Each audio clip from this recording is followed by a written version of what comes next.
Hi students, this is the first video of your online accountancy class. Earlier we have posted another video. এর আগে তোরা একটা video পেয়েছিস, কিন্তু সত্যি কথা বলতে অ্যাকাউন্টেন্সির যে আনন্দ বা মজা বা অ্যাকাউন্টেন্সিকে যে বোঝা সেটা যদি বলি, তো আজকের ভিডিওটা আমাদের কাছে হয়তো সেই মেসেজটা ক্যারি করে। অর্থাৎ আজকের ভিডিওটার পর হয়তো তোরা এটা ভাবতে পারবি যে অ্যাকাউন্টেন্সি আমাদের কাছে কতটা ইন্টারেস্টিং বা অ্যাকাউন্টেন্সি আমাদের কাছে কতটা ভালো লাগার বা এনজয় করার মতো বিষয়। সো আজকের ভিডিও বা এই চ্যাপ্টারটা স্টার্ট করার আগে সবার প্রথমে সবাইকে রিকোয়েস্ট করব যে এই ভিডিওটা এট এ টাইম ফলো আপ করবি, এট এ টাইম দেখবি। পুরোটা দেখার পর যদি কোনো অসুবিধা থাকে, পুরোটা দেখার পর যদি কোনো প্রবলেম থাকে, ফার্দার জিজ্ঞাসা করে নিবি ওভার ফোন, ফোন করে যেটুকু বোঝার আমার কাছ থেকে আবার বুঝে নিবি। There is no issue. But এই ভিডিওটার উপর আজকের অনেক বোঝার উপরে এর ফিউচারে তোরা যখন অ্যাকাউন্টেন্সি করবি সেটা হিউজলি ডিপেন্ড করছে। সো আমার পক্ষে যতটুকু সম্ভব তোদেরকে বোঝানোর জন্য যতটা ইজি ভাবে অ্যাকাউন্টেন্সিকে রিপ্রেজেন্ট করা যায়, আজকে সবার প্রথম সেই চেষ্টাটুকু করা। সো সবার প্রথম অ্যাকাউন্টেন্সির কাজ কি বা অ্যাকাউন্টেন্সি কি করে। সো আমি বলেছিলাম তোদেরকে ফার্স্ট ভিডিওতে বা যখন আমরা ইনিশিয়াল কনসেপ্টস গুলো দিয়েছিলাম তখন আমি বলেছিলাম যে অ্যাকাউন্টেন্সি শুধুমাত্র মানিটারি ম্যাটার নিয়ে ডিল করতে পারে, নন মানিটারি ম্যাটার নিয়ে অ্যাকাউন্টেন্সি কখনো ডিল করতে পারে না। অর্থাৎ অ্যাকাউন্টেন্সির কাজ হলো ট্রানজাকশনসকে রেকর্ড করা। ট্রানজাকশন কাকে বলে? একটা বিজনেসে টাকা আসতে পারে, টাকা যেতে পারে, মানিটারি যে কোনো ইনকামিং হতে পারে, মানিটারি যে কোনো আউটগোয়িং হতে পারে। তো অ্যাকাউন্টেন্সি এই মানিটারি ইনকামিং, মানিটারি আউটগোয়িং এই ম্যাটার গুলোকে রেকর্ড করে। যেখানে মানি নেই সেখানে অ্যাকাউন্টেন্সিরও কোনো কাজ নেই। অর্থাৎ যেখানে কোনো অ্যামাউন্ট মেনশন করা নেই বা কোনো অ্যামাউন্টের উল্লেখ করা নেই সেখানে অ্যাকাউন্টেন্সিরও কোনো কাজ বা কোনো ফাংশন নেই, সেখানে অ্যাকাউন্টেন্সি কিছু করতে পারে না। তো অ্যাকাউন্টেন্সি তার মানে মানিটারি ম্যাটারকে রেকর্ড করে। সো আমাদেরও তাহলে তাই করতে হবে। আমরা যেহেতু অ্যাকাউন্টেন্সি নিয়ে পড়াশোনা করছি, আমাদেরকেও এই মানিটারি ট্রানজাকশন বা মানিটারি ম্যাটার গুলোকে রেকর্ড করতে হবে। সো প্রথম প্রশ্ন হলো আমরা রেকর্ড কিভাবে করব।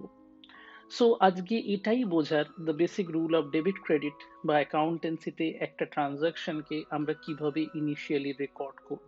This is today's topic. So first of all, অ্যাকাউন্টেন্সিতে যত ট্রানজাকশন হয়, ফার্স্ট ট্রানজাকশন কাকে বলে? যে কোনো monetary input or monetary output, সেটা গুডস হতে পারে, সেটা টাকা হতে পারে, সেটা ইনকাম হতে পারে, এক্সপেন্ডিচার হতে পারে। পরিষ্কার কথা হলো কিছু অ্যামাউন্ট মেনশন করা থাকবে বা কোনো অ্যামাউন্ট ইনভলভ থাকবে, কোনো মানিটারি ম্যাটার ইনভলভ থাকবে, যাতে টাকার আসা বা যাওয়া কিছু একটা ম্যাটার ইনভলভ থাকবে, তাকে আমরা অ্যাকাউন্টেন্সির ভাষায় ট্রানজাকশন বলি। সো ট্রানজাকশন অনেক রকম হতে পারে। একটা বিজনেসে প্রচুর মানিটারি ম্যাটার হতে পারে, কেউ কাউকে টাকা দিচ্ছে, কারোর থেকে টাকা পাচ্ছে, কোনো জিনিস কেনা হচ্ছে, কোনো জিনিস বিক্রি করা হচ্ছে, কোনো সম্পত্তি কেনা হচ্ছে, সম্পত্তি বিক্রি করা হচ্ছে, স্যালারি পেমেন্ট করা হচ্ছে, প্রচুর ইননিউমারেবল টাইপ অফ ট্রানজাকশন হতে পারে, কিন্তু ঘুরে ফিরে সবই টাকা দেওয়া আর নেওয়া। সো অ্যাকাউন্টেন্সি প্রথম যে কাজটা করে সেটা হলো এই সমস্ত ট্রানজাকশনকে অ্যাকাউন্টেন্সি তিনটে ভাগে ভাগ করে। সো আমরা সবার প্রথম সেই জিনিসটাই শিখবো বা বুঝবো। সো একটা বিজনেসে যত ট্রানজাকশন হয়, আমরা সমস্ত ট্রানজাকশনকে আলটিমেটলি তিনটে ভাগে ভাগ করতে পারি।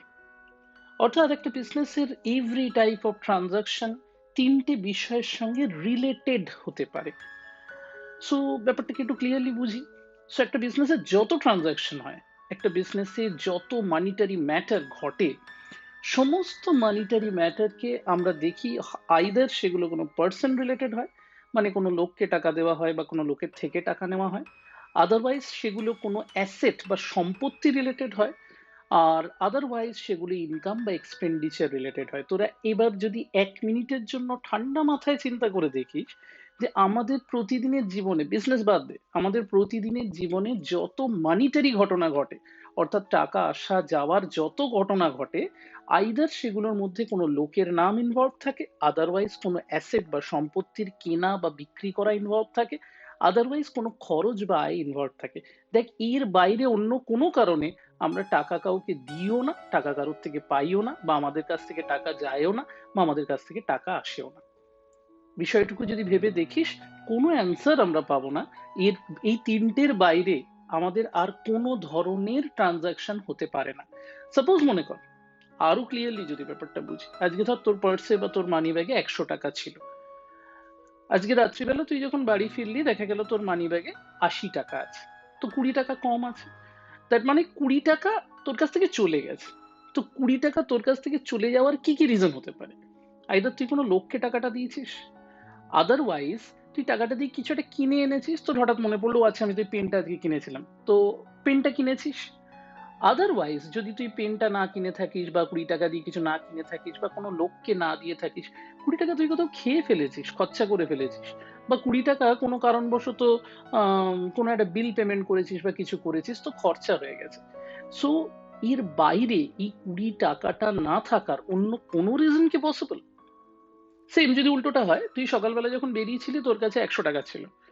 সো তুই 100 টাকা নিয়ে সকালবেলা বেরোলি, বাড়ি যখন ফিরলি দেখলি তোর পার্সে 120 টাকা রয়েছে, সেই 20 টাকা কোথা থেকে এলো? সো আদারওয়াইজ ফার্স্ট যদি প্রশ্ন করি, তো 20 টাকা তোকে কেউ দিতে পারে, তোর কোনো বন্ধু বান্ধব হোক, কেউ হোক, কারোর কাছ থেকে আগে টাকা পেতিস, সে হয়তো আজকে 20 টাকা তোকে দিয়েছে, সেটা হতে পারে।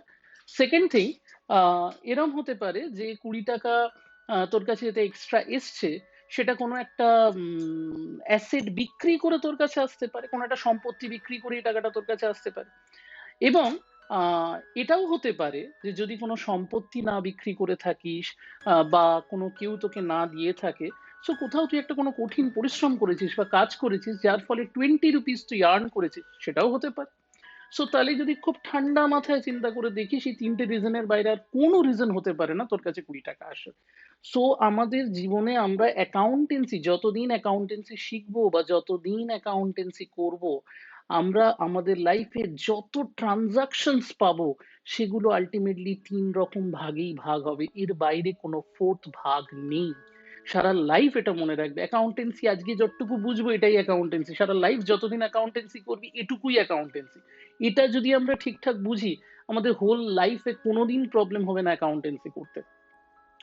সো তাহলে ফার্স্ট আমরা কি বুঝলাম বা কি মাথায় রাখবো, যখনই কোনো ট্রানজাকশন হবে বা কোনো ট্রানজাকশনকে আমরা দেখবো, ট্রানজাকশন মানে কি? একটা sentence, cash paid, salary paid, commission received, machinery purchased, তো এই সেন্টেন্স গুলোকে আমরা বলি transaction, monetary matter related sentences. So তার মানে একটা মানিটারি ম্যাটার রিলেটেড সেন্টেন্স, তাকে আমরা বলছি ট্রানজাকশন। সো সেখানে একটা টাকা আসা বা যাওয়ার একটা ম্যাটার থাকে। সো এই টাকা আসা বা যাওয়ার ম্যাটারটা তিনটে কারণ হতে পারে বা তিনটে ভাগে ভাগ করা যেতে পারে। সেটা আইদার কোনো পার্সন রিলেটেড হয়, সেটা হয় আদারওয়াইজ কোনো অ্যাসেট রিলেটেড হয়, আর যদি পার্সন বা অ্যাসেট রিলেটেড না হয় তাহলে সেটা কোনো এক্সপেন্ডিচার বা ইনকাম রিলেটেড হয়। So this is the ultimate fact. আশা করি সবার কাছে এই কনসেপ্টটুকু clear. So now we are moving towards the next matter or the next concept. So এবার ফার্স্ট কাজ কি করলাম, একটা ট্রানজাকশনে দেখলাম মানির মেনশন আছে কিনা, যদি মানির মেনশন থাকে তোমার মাথায় কি কাজ করলো, চলো এটা অ্যাকাউন্টেন্সি রিলেটেড। নেক্সট আমি দেখলাম ওই সেন্টেন্সটার মধ্যে কোনো লোকের নাম আছে কিনা, যদি লোকের নাম থাকে তাহলে পার্সোনাল। নেক্সট দেখলাম যে না, লোকের নাম নেই, তাহলে নেক্সট দেখবো সেখানে কোনো অ্যাসেটের নাম আছে কিনা, অ্যাসেট মানে সম্পত্তি, তাহলে real, real means related to asset. So যদি লোকের নাম না থাকে, তো যদি অ্যাসেটের নাম থাকে তাহলে রিয়েল, আইডেন্টিফাইড। যদি দেখি যে না, কোনো লোকের নামও নেই, কোনো অ্যাসেটের নামও নেই, তাহলে লাস্ট দেখবো নমিনাল, তো তার মানে কোনো এক্সপেন্স বা ইনকাম। ক্লিয়ার? এটা হলো নেক্সট স্টেপ।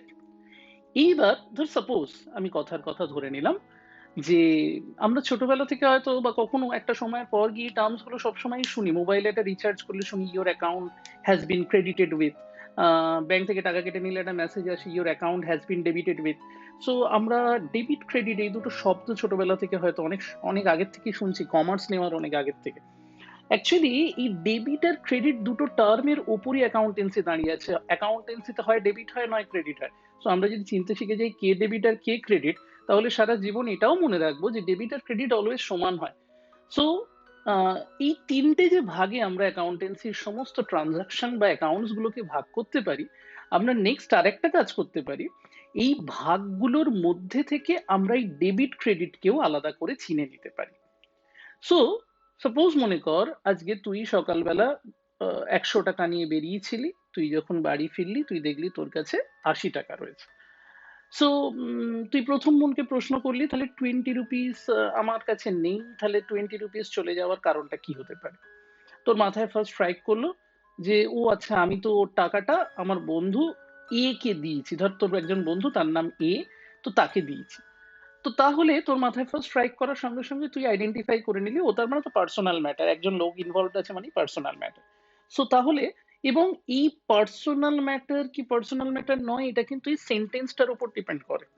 কখনো এটা মনে করবি না যে তাহলে তো সবকিছুই পার্সোনাল হয়ে যাবে। তুই যদি এখন মনে করিস যে আমি একটা অ্যাসেট কিনলাম তার জন্য টাকা দিলাম, সো তাহলে টাকাটা তো একটা লোকের হাতে দিয়েছিস, বিষয়টা এরকম নয়। তোকে যে ট্রানজাকশনের সেন্টেন্সটা দেওয়া আছে সেই সেন্টেন্সের মধ্যে একটা লোকের নাম থাকলেই সেটা পার্সোনাল। সো তোর কাছে সেন্টেন্সটা তার মানে কি দাঁড়ালো, 20 রুপিস পেড টু এ, তো এ একটা লোক, তো এ কে তার মানে তুই টাকাটা দিয়েছিস, হয়ে গেল। সো এবার নেক্সট টার্ম বা নেক্সট প্রশ্ন তোর কাছে যে এই এ লোকটা তাহলে তোর কাছে কি, রিসিভার না গিভার? সব সময় ভাবার সময় নিজেকে তুই মনে করবি বিজনেস। যখনই আমরা অ্যাকাউন্টেন্সি করব আমরা নিজেকে বিজনেস মনে করব। তো আমি যদি একটা বিজনেস হই, আমি যদি এ বলে লোকটাকে 20 টাকা দিয়ে থাকি, তো এ লোকটা আমার পয়েন্ট অফ ভিউ থেকে কি, রিসিভ করছে, তাহলে লোকটা রিসিভার। সো তাহলে লোকটা যদি রিসিভার হয় তাহলে লোকটা ডেবিট। হোপফুলি বিষয়টা ক্লিয়ার। আবার সেম যদি আমার কাছে 120 টাকা থাকে, আমার যদি মনে পড়ে যে ও আচ্ছা ওটা তো আমায় মিস্টার এক্স দিয়েছিলেন, সো মিস্টার এক্স যদি আমায় টাকাটা দিয়ে থাকেন, সো মিস্টার এক্স রিসিভার না গিভার? তিনি আমায় টাকা দিয়েছেন, তিনি একজন গিভার, তাহলে তিনি ক্রেডিট। সো একটা লোকের সঙ্গে আমার বিজনেস টার্মে রিলেশন দুটোই হতে পারে, আইদার তিনি আমায় কিছু দেবেন না হলে আমার থেকে কিছু নেবেন। সো আমার প্রথম কাজ হলো ট্রানজাকশনটায় লোকের নামটাকে আইডেন্টিফাই করা, নামটা দিয়ে আইডেন্টিফাই করবো, বুঝে যাবো পার্সোনাল। পার্সোনাল হলেই নেক্সট প্রশ্ন করবো লোকটা গিভার না রিসিভার, যদি রিসিভার হয় তাহলে ডেবিট, যদি গিভার হয় তাহলে ক্রেডিট। নেক্সট, এবার ধর আমার কাছে 100 টাকা ছিল, 100 টাকা বাড়িতে এসে দেখলাম 80 রুপিস রয়েছে, তাহলে 20 রুপিস আমার কাছে কম আছে, তো মনকে প্রশ্ন করলাম 20 রুপিস কোথায় গেল। তো সাপোজ আমি ভেবে দেখলাম যে ও আচ্ছা, আমি তো 20 রুপিস একটা পেন কিনেছি, তো পেনটা আমার পকেটে রয়েছে, তো ওটা আমার কাছে একটা অ্যাসেট। পেনটা আমার কাছে 10 বছর, 15 বছর, 20 বছরও থাকতে পারে, তো আমার কাছে একটা অ্যাসেট। সো তার মানে এটা পার্সোনাল নয়, কোনো লোকের নাম নেই। তার মানে সেন্টেন্সটা, ট্রানজাকশনের সেন্টেন্সটা কি দাঁড়ালো, পেন বট ফর ক্যাশ, তো এখানে কোনো লোকের নাম নিশ্চয়ই নেই, তো তার মানে এখানে একটা অ্যাসেটের নাম রয়েছে পেন, তো অ্যাসেটটা তার মানে আমার কাছে রিয়েল অ্যাকাউন্ট, সো আইডেন্টিফাইড, তাহলে আর লোকের সঙ্গে বা পার্সোনালের সঙ্গে রিলেশন নেই, নমিনালের সঙ্গে রিলেশন নেই, তো এটা রিয়েল অ্যাকাউন্ট। সো সঙ্গে সঙ্গে আমি ফাইন্ড আউট করতে যদি মনে করি যে আমি ফাইন্ড আউট করব যে এখানে কি হলো, অ্যাসেট ডেবিট হলো না ক্রেডিট হলো, কি করে আইডেন্টিফাই করতে পারবো? পেনটা, অ্যাসেটটা আমার কাছে এলো না আমার থেকে চলে গেল? Simple answer, debit. তার মানে কামস ইন, অ্যাসেটটা আমার কাছে এসছে, তো তাহলে ডেবিট। আর যদি আমার থেকে অ্যাসেটটা চলে যেত, এবার সাপোজ দেখা যাচ্ছে পরের দিনকে আমি 100 টাকা নিয়ে বেরোলাম, আমি বাড়ি এলাম যখন আমার কাছে 130 রুপিস আছে, তো 30 টাকা কোথা থেকে এসছে? না, আমার কাছে একটা ব্যাগ ছিল, আমি সেই ব্যাগটা কাউকে একজনকে বিক্রি করে দিয়েছি 30 টাকার এগেনস্টে, সো তাহলে আমার কাছ থেকে ব্যাগটা চলে গেল, তো ব্যাগটা একটা অ্যাসেট, তাহলে সেটা ক্রেডিট, তার কারণ ইট গোজ আউট। Hopefully clear. এবার ধর সাপোজ আমি 100 টাকা নিয়ে বেরোলাম, যখন বাড়ি এলাম রাত্রিবেলা দেখলাম আমার কাছে 80 রুপিস আছে, এবার আমি চিন্তা করলাম যে 20 টাকা কোথায় গেল। সো আমার মাথায় ফার্স্ট স্ট্রাইক করলো কাউকে দিয়েছি, দেখলাম না দিইনি তো। নেক্সট আমার মাথায় স্ট্রাইক করলো কোনো সম্পত্তি কিনেছি, দেখলাম না তাও তো কিনি। তখন মাথায় খেয়াল পড়লো যে আমার খুব খিদে পেয়েছিল, আমি 20 রুপিস দিয়ে কিছু একটা খেয়েছি, খরচা করেছি। সো তার মানে কোনো লোককে দিইনি, লোক ইনভলভ নয়, তাহলে এটা পার্সোনাল নয়। কোনো অ্যাসেট ইনভলভ নয়, তাহলে এটা রিয়েল নয়। তো এক্সপেন্স করেছি, নর্মাল খরচা করেছি, তাহলে এটা নমিনাল। সো যদি এটা নমিনাল হয় তাহলে নিশ্চয়ই এটা এক্সপেন্স, তো এক্সপেন্স হলে ডেবিট। আবার যদি উল্টো হয়, আমি যদি বাড়ি ফিরে দেখি আমার কাছে 120 রুপিস রয়েছে, তখন যদি আমার হঠাৎ মনে পড়ে যে আমি বেরিয়েছিলাম, আমাকে একজন বলেছিল একটা লেটার লিখে দিতে, আমি তাকে একটা লেটার লিখে দিয়েছি, সে আমাকে 20 রুপিস দিয়েছে, তার মানে আমি ইনকাম করেছি, তার মানে এটা ক্রেডিট। সো আমি ইজিলি যে কোনো ট্রানজাকশনকে খুব সামান্য এইটুকু কনসেপ্ট, এর জন্য বিরাট আমি অ্যাকাউন্টেন্সি জানি বা অ্যাকাউন্টেন্সি খুব কঠিন এরকম ভাবনারও কোনো প্রয়োজনীয়তা নেই। আমি ছোট্ট একটা কনসেপ্ট, এইটুকু কনসেপ্টের ওপর যেটা আমরা স্ক্রিনে এই মুহূর্তে দেখতে পাচ্ছি, যেটা কনসেপ্ট হিসেবে এতক্ষণ বুঝলাম, এই জিনিসটাকে যদি আমরা বুঝি, ক্লিয়ারলি অ্যাপ্লাই করি, সারা লাইফে কোনোদিন অ্যাকাউন্টেন্সির প্রবলেম হবে না, আই গ্যারেন্টি। নেক্সট, তাহলে এবার আমরা দেখি এই জিনিসটাকে থ্রু অ্যান এক্সাম্পল। এবার সাপোজ মনে কর আমাকে কেউ বললো একটা ট্রানজাকশন, এটা তো একটা transaction, salary paid in cash ₹5,000, আমাকে কেউ এই ট্রানজাকশনটা দিয়ে বললো যে তুমি এতক্ষণ ধরে যা শিখলে সেই জিনিসটা বা কনসেপ্টটাকে তুমি অ্যাপ্লাই করো। তো আমি কিভাবে কনসেপ্টটাকে অ্যাপ্লাই করবো? First, step 1, find out the transaction is related to accounting matter or not. That means কি দিয়ে আইডেন্টিফাই করবো? এই ₹5,000টা দেখে। ওখানে যদি থাকতো অ্যাকাউন্টেন্সি নন মনিটারি ম্যাটার নিয়ে ডিল করতে পারে না, অর্থাৎ ট্রানজাকশনটা যদি এরম থাকতো, some consolation given to an employee, অ্যাকাউন্টেন্সির বিষয় নয় ভাই, কনসোলেশন দেওয়া কাউকে, সেটা কখনোই আমার কাছে অ্যাকাউন্টেন্সির বিষয় নয়। আমি যদি কাউকে হেল্প করি, কাউকে ভালোবাসি, কারোর উপর রাগ করি, সেগুলো অ্যাকাউন্টেন্সি রেকর্ড করতে পারে না। যদি টাকা পয়সা যেখানে ইনভলভ, সেটাই অ্যাকাউন্টেন্সির কাছে রেকর্ডেবল ম্যাটার। তো সবার আগে দেখবো যে স্টেটমেন্ট বা সেন্টেন্সটা আমার কাছে দেওয়া আছে যে স্যালারি পেইড ইন ক্যাশ, এখানে কোনো টাকার কথা মেনশন আছে কিনা। যদি টাকার কথা মেনশন থাকে, then that can be recorded in accountancy, যদি না থাকে তাহলে leave it. Next, step 2, think yourself as the business. তুমি নিজেকে বিজনেস মনে করবে, কখনোই তুমি নিজেকে মনে করবে না যে তুমি মালিক বা তুমি বাইরের কেউ, এরকম মনে করবে না, একদম তুমি বিজনেস, তুমি একটা বিজনেস কনসার্ন। তুমি নিজেকে মনে করতে পারো একটা নন লিভিং এন্টিটি হিসেবে মনে করছো, but you are business. Next, find out if there is any name of any person or entity in the statement of transaction. এইবার আমার কাজ শুরু। স্টেটমেন্টটা পুরো পড়ে ফেললাম, স্যালারি পেইড ইন ক্যাশ, এই সেন্টেন্সটার মধ্যে এবার আমি জানি সব এন্ট্রি 3 ভাগে ভাগ করা যায়, পার্সোনাল, রিয়েল, নমিনাল। তো পার্সোনালকে আইডেন্টিফাই করার নিয়ম, যদি কোনো লোকের নাম থাকে বা যদি কোনো পার্সনের নাম থাকে, তাহলে তাকে আমরা বলি পার্সোনাল।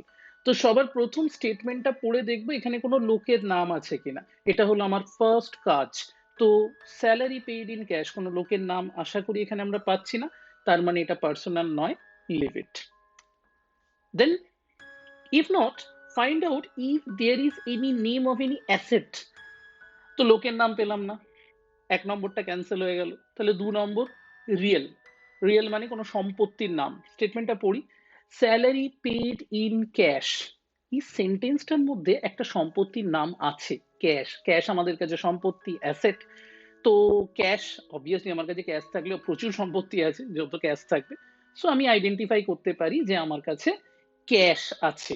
তো ক্যাশ একটা অ্যাসেট, তো তার মানে এটাকে আমরা রিয়েল ভাবতেই পারি, কোনো অসুবিধার কোনো কারণ নেই। সো আইডেন্টিফাইড, এখানে ক্যাশের নাম আছে, একটা অ্যাসেটের নাম পেয়েছি, সো এটা রিয়েল অ্যাকাউন্ট, ক্যাশ জিনিসটা রিয়েল অ্যাকাউন্ট, আইডেন্টিফাইড।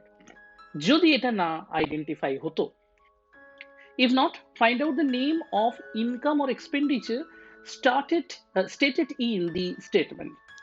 যদি অ্যাসেটের নামটাও না পেতাম, তাহলে দেখতাম যে এখানে কোনো ইনকাম বা এক্সপেন্ডিচারের নাম আছে কিনা, সেটা আছে কিনা তাও একবার দেখে নি। Salary paid in cash, salary, আমি যদি বিজনেস হই আমাকে স্যালারি দিতে হয় আমার স্টাফেদের, সো এটা একটা এক্সপেন্ডিচার, তাহলে এর নাম আছে। So again it is identified. So আমি দুরকম ভাবেই আইডেন্টিফাই করতে পারছি। একবার যখন স্টেপ 4-এ দেখতে পাচ্ছি এখানে একটা অ্যাসেটের নাম আছে, আমি ওখানেই স্টপ হয়ে গিয়ে ডাইরেক্ট স্টেপ 6-এ চলে আসতে পারি। After finding out the nature, apply the rule of debit and credit. So আমি সেখান থেকে রিয়েল অ্যাকাউন্টের রুল অ্যাপ্লাই করতে পারি। আবার আমি ফার্দার একটু দেখে নিলাম কোনো এক্সপেন্ডিচার ইনকামের নাম আছে কিনা, তো দেখলাম হ্যাঁ একটা এক্সপেন্সের নাম আছে স্যালারি, তো এবার আমি নমিনাল অ্যাকাউন্টের রুল অ্যাপ্লাই করতে পারি। তো যে কোনো একটা রুল অ্যাপ্লাই করবো, যে কোনো, যেটা খুশি আমার সেটা অ্যাপ্লাই করবো। Next, if you have the debit, you can easily apply the reverse rule or concept of finding other one. আমরা সারা জীবন সব সময় মনে রাখবো, যদি একটা ডেবিট থাকে তার একটা ক্রেডিটও থাকবে, যদি একটা ক্রেডিট থাকে তার একটা ডেবিটও থাকবে। কোনো দিন ডেবিট আর ক্রেডিট একা আসতে পারে না, এটা ওকে। সো তাহলে আমাদের কাছে স্টেপস গুলো ফাইনালি ক্লিয়ার। এইবার আমরা আসছি আমাদের নেক্সট কাজ বা নেক্সট স্টেপে, যে কিভাবে আমরা এই জিনিসটাকে রেকর্ড করব। সো আমরা জার্নাল বলতে এরকম একটা প্রোফর্মাকে দেখতে পাই, এরকম একটা খাতা থাকে যাতে ধর হাজার হাজার পেজ থাকতে পারে, এখন আর খাতা থাকে না। আগে একটা সময় যখন ম্যানুয়াল অ্যাকাউন্টিং মেনটেন হতো তখন হাজার হাজার পেজের একটা খাতা হতে পারতো। তো আমরা এখন ব্যাপারটা কম্পিউটারাইজ বা ডিজিটাল ওয়েতে যেহেতু মেনটেন করি, তো সেহেতু আমাদের কাছে এখন পুরো ব্যাপারটাই কম্পিউটারে হয় বা সফটওয়্যারের মাধ্যমে হয়। সো আমার কাছে এরকম একটা প্রোফর্মা থাকবে। সো আমার কি কাজ? এই ডেবিট আর ক্রেডিটটাকে আইডেন্টিফাই করা, তারপর জাস্ট লিখে দেওয়ার কোনো কাজ নেই, এটুকুই অ্যাকাউন্টেন্সি। সো ফার্স্ট আমি যদি আগের ম্যাটারটায় যাই, তো আমার কাছে ট্রানজাকশনটা স্যালারি পেইড ইন ক্যাশ। তো আমি কিভাবে ফাইন্ড আউট করেছি? প্রথমে দেখেছি যে এখানে কোনো লোকের নাম আছে কিনা, দেখেছি না কোনো লোকের নাম নেই। তো তখনই আমি বুঝতে পেরে গেছি যে এটা তার মানে পার্সোনাল নয়। তারপরে দেখেছিলাম কোনো অ্যাসেটের নাম আছে কি নেই, দেখেছিলাম অ্যাসেটের নাম পেয়েছিলাম ক্যাশ, তো তার মানে বুঝেছিলাম রিয়েল। সো এইবার আমি নেক্সট কাজে যদি যাই, আমি আমাদের প্রিভিয়াস স্লাইডের যদি স্লাইডটাকে যদি খেয়াল করে দেখি, সো আমার রিয়েল অ্যাকাউন্ট রুলস কি বলেছিল? রিয়েল অ্যাকাউন্ট রুল আমাকে বলেছিল debit what comes in, credit what goes out. So এখানে অ্যাসেট কোনটা? ক্যাশ। তো আমি যদি স্যালারি পে করে থাকি তাহলে ক্যাশ কামস ইন হচ্ছে না ক্যাশ গোজ আউট হচ্ছে? তো আমার কাছে সিম্পল অ্যান্সার, আমি যদি লোককে স্যালারি দিয়ে আমার কাছ থেকে ক্যাশ বেরিয়ে যাচ্ছে, দ্যাট মিনস গোজ আউট হচ্ছে। তো ক্যাশ যদি গোজ আউট হয়, সো তাহলে সেটা credit. Is it clear? So এবার যদি আমি কুইকলি আমার জার্নাল বা এন্ট্রি করার দিকে মুভ করি, তো তখন ব্যাপারটা কেমন দাঁড়াবে? তো জার্নালে কিভাবে এন্ট্রি হয়? জার্নালে আমাদের কাছে মনে করলাম এরকম দুটো ড্যাশ আছে। উপরের ড্যাশটাকে আমরা সবসময় ডেবিট বলি, নিচের ড্যাশটাকে আমরা সবসময় ক্রেডিট বলি। আমাদের মাথায় এটাই কাজ করবে যে আমাকে এইভাবে রেকর্ড করতে হবে। আমার কাছে রেকর্ড করার নিয়ম হলো এটা, যে ডেবিট হবে তাকে উপরে লিখবো, যে ক্রেডিট হবে তাকে নিচে লিখবো। আর কোনোদিন শুধু ডেবিট বা শুধু ক্রেডিট হতে পারে না। একটা ডেবিট হলে তার একটা ক্রেডিটও হবে, একটা ক্রেডিট হলে তার একটা ডেবিটও হবে। সো আমরা সবসময় মনে রাখবো যে আমাদের জার্নাল বা রেকর্ডিংটা হবে এই প্যাটার্নে, অর্থাৎ যে ডেবিট হবে সে উপর দিকে থাকবে, যে ক্রেডিট হবে সে নিচের ড্যাশটায় থাকবে। সো আমরা সবার প্রথমে আগে আমাদের এই ডেবিট আর ক্রেডিটকে এইভাবে দুটো ড্যাশ হিসেবে চিন্তা করে নেব। সো আমরা কি জানতে পেরেছি from the rule of debit credit? আবার একবার রিপিট করে নিলাম যে রিয়েল অ্যাকাউন্ট রুল অ্যাপ্লাই করছি ক্যাশের। সো ক্যাশ বেরিয়ে গেছে, স্যালারি পে করেছি, so what goes out credit, তো তার মানে ক্যাশ ক্রেডিট। সো এবার নেক্সট কাজ, আমরা আরেকটা জিনিসও দেখেছিলাম যখন আমরা নমিনাল অ্যাকাউন্ট রুল অ্যাপ্লাই করেছিলাম in case of salary. Salary তো একটা খরচ, সো নমিনাল অ্যাকাউন্টে খরচ মানে ডেবিট। তো আমরা দুটোই পেয়ে গেছি দেখ এখানে। স্যালারি যেহেতু একটা এক্সপেন্স তাই স্যালারি ডেবিট, আবার ক্যাশ যেহেতু একটা গোজ আউট তার জন্য ক্রেডিট, যেহেতু একটা অ্যাসেট। সো এইবার এই কনসেপ্টটাকে যদি আমি এখানে লিখবো মনে করি, তো কিভাবে লেখা উচিত? ওপরের ড্যাশে ডেবিট যে তাকে লেখা উচিত, নিচের ড্যাশে ক্রেডিট যে তাকে লেখা উচিত।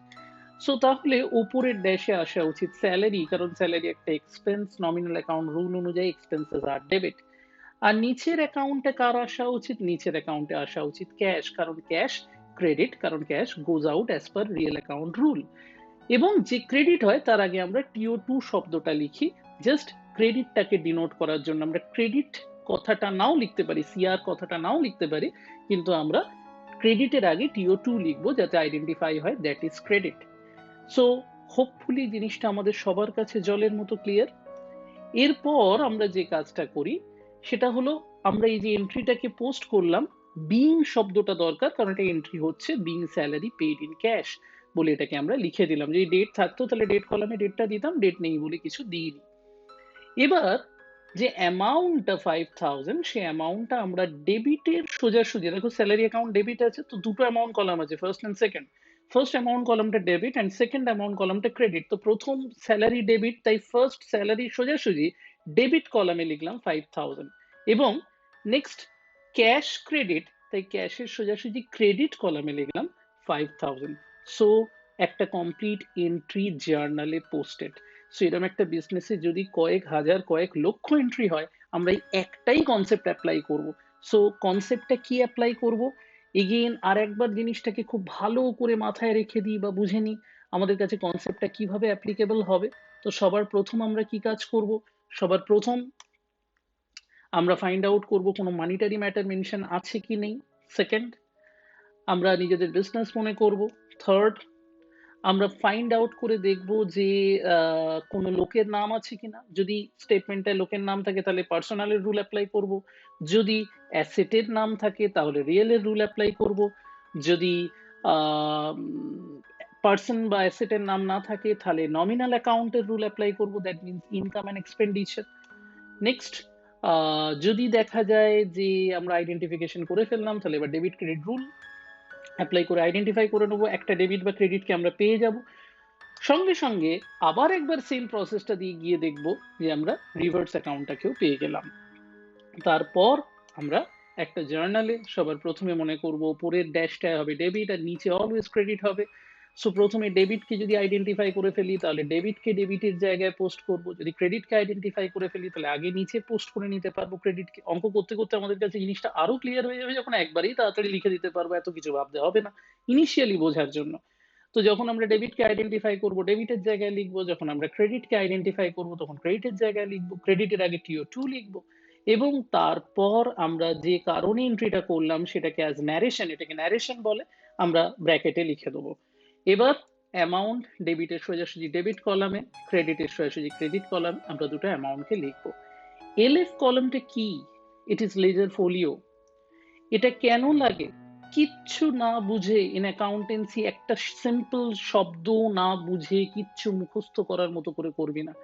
যত পারিস প্রশ্ন করবি, যত পারিস জানার চেষ্টা করবি, কিন্তু প্লিজ রিকোয়েস্ট করছি সবাইকে, না বুঝে একটা স্টেপও কখনো অ্যাকাউন্টেন্সিতে দিবি না। দেখবি এর মতো মজার সাবজেক্ট, ইন্টারেস্টিং সাবজেক্ট দুটো নেই। জানি না আজকের এই ভিডিওটা তোদের কাছে কতটা ইন্টারেস্টিং লাগলো, সেটা তোরা তোদের গ্রুপে শেয়ার কর বা আমায় বল।